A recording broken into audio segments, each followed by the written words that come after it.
worker gain from his toil. I've seen the burden God has laid on men. He has made everything beautiful in his time.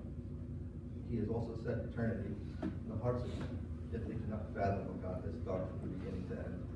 I know that there is nothing better for men than to be happy and to do good while they live, that everyone may eat and drink and find satisfaction in all his toil. This is the gift of God. I know that everything God does will endure forever. Nothing can be added to it, and nothing can be taken from it. God does it so that men will revere him. Whatever it has already been, and what will be, has been before, and God will call the past to account.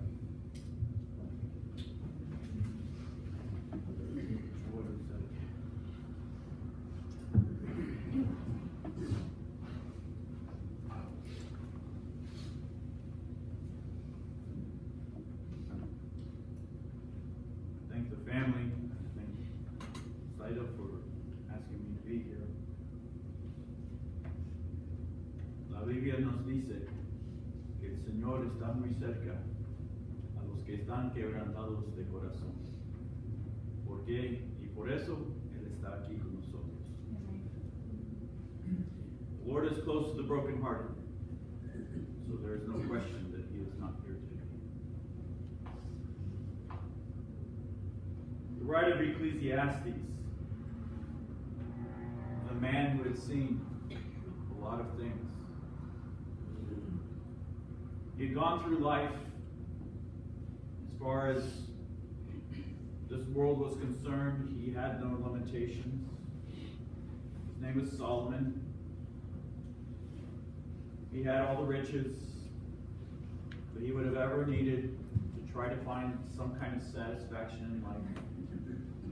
He was not someone who said, I just need one more dollar.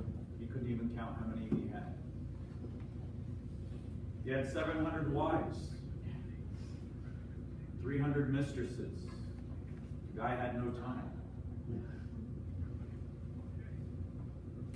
He had success.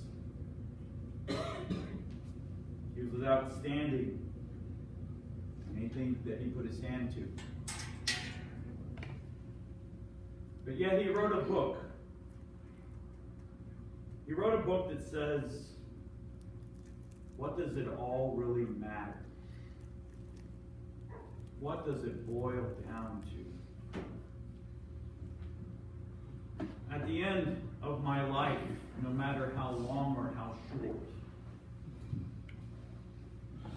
what will there be? How will people remember you? By the way, the reason we mourn and cry tears at funerals is because we miss somebody. If you don't want to miss somebody, just don't love them. Then you'll have very few tears. And by the way, if you want people to miss you, just be the most ornery person you can. At their funeral, they'll cry to make sure that everybody knows, but afterwards they'll be like, whoa. Your memories right now are painful, but soon they will become your best friends. I'm going to speak just for a few minutes from this passage.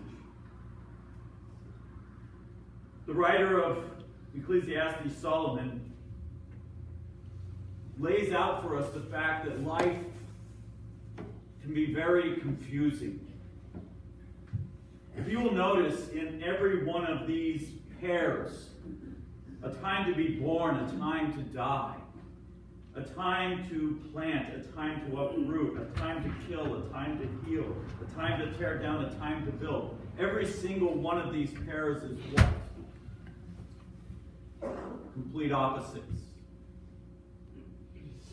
And yet he says that in life there is a time for each one of these. Today is the day to mourn. Some of you are sitting here saying, I don't know when there will ever be any other day when I can do anything but mourn. The writer here says, there's a time to be born and a time to die, a time to plant and a time to uproot, because what he's telling us is that life can change very quickly. On a Sunday morning, we have in our service. Anywhere from 300 or more people. And as I stand up in front, I can see somebody who just got a call from a doctor who's been told that they have to come in for further testing. I can see a family who's over here who has just been told that they're pregnant. Another family in the back who just had a miscarriage. And this was all in 1 week. Life can change very quickly. You can go from a time to plant to a time to uproot, and you absolutely had no idea that it was coming. Today we stand and we say, Lord, we see in a glass darkly. We don't understand all these things. I want to tell you something. If there was a man who could have controlled us, it would have been Solomon. Your riches will not control how quickly life can change for you. Your wisdom will not control what turns life can take for you. The friends surrounding you will not be able to save you from the changes of life. And what Solomon is saying to us is, and by the way, Solomon had done it all. Solomon had done the drinking thing. You can read it in chapter 2. He says, I drank so much, I kept my mind, I observed it, but I drank so much. If there were drugs, Solomon would have tried drugs. Solomon would have tried it all. He had tried it all. And you know what? He always came up empty. So why is he saying this? Is he saying this to say that life is here for a moment, it's gone, and then there's nothing to it? No, he's actually saying something more than that. Notice what he says. What does a person gain from all his toil? I have seen the burden God has laid on men. He has made everything beautiful in its time.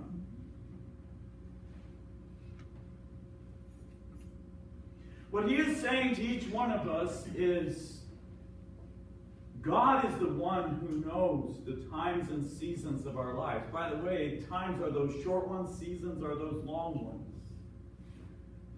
Times are the time that you spend in a sickness. Seasons are like parenthood or marriage or grandparenthood or whatever. The seasons of life, the times, the shorter ones. We have no control either of the short ones or the long ones. And he says, God has made everything beautiful in its time. See, God is the one who sees when those changes might come. And he's the one who helps us navigate through the shorter ones and the longer ones. You know what the problem is? A lot of us try to hold on to things beyond the season that it is to be. It becomes something that is no longer beautiful. A 15-year-old who's chasing after a girl is a beautiful thing. A 30-year-old who's married and chasing after girls is not a beautiful thing. It's a very ugly thing. That season is over, buddy.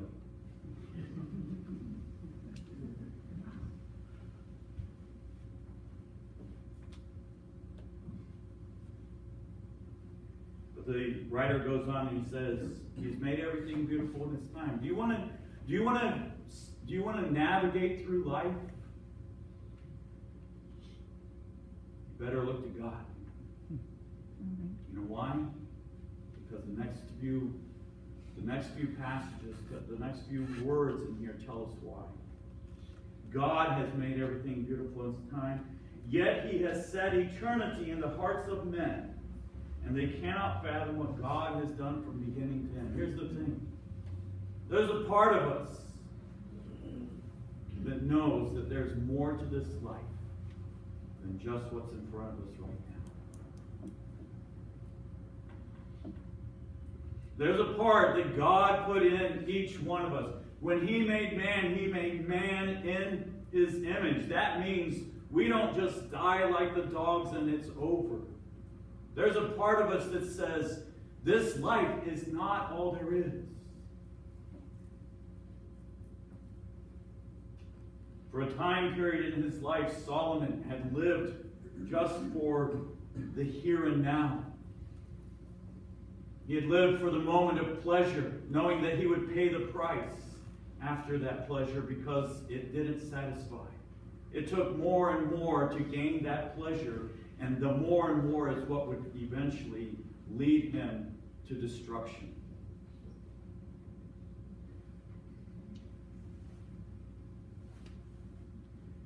But there was also something else. You see, when you have eternity in your heart, nothing of time will ever satisfy that want and that knowledge.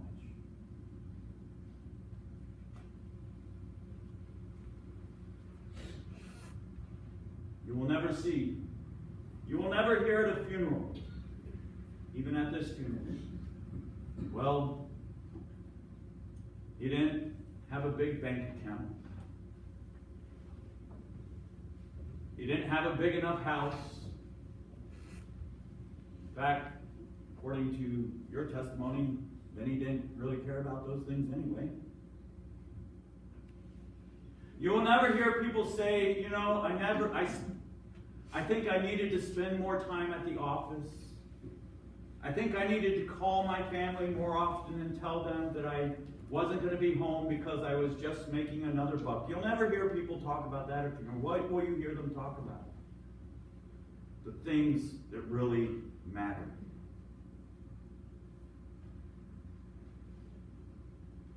Because there's a part of us that God put there that says there's more to this life than what's here and now, what's in my hand, what's right in front of me. He also says this: I know that there is nothing better for men than to be happy to do good while they live, that everyone may eat and drink and find satisfaction. This is the gift from God. The very things that I do enjoy in life, they are the gift from God. It's not that I have brought them to myself. It's not that He gave you the natural athletic abilities. Those were gifts from God. Your family, gift from God. Your job, gifts from God.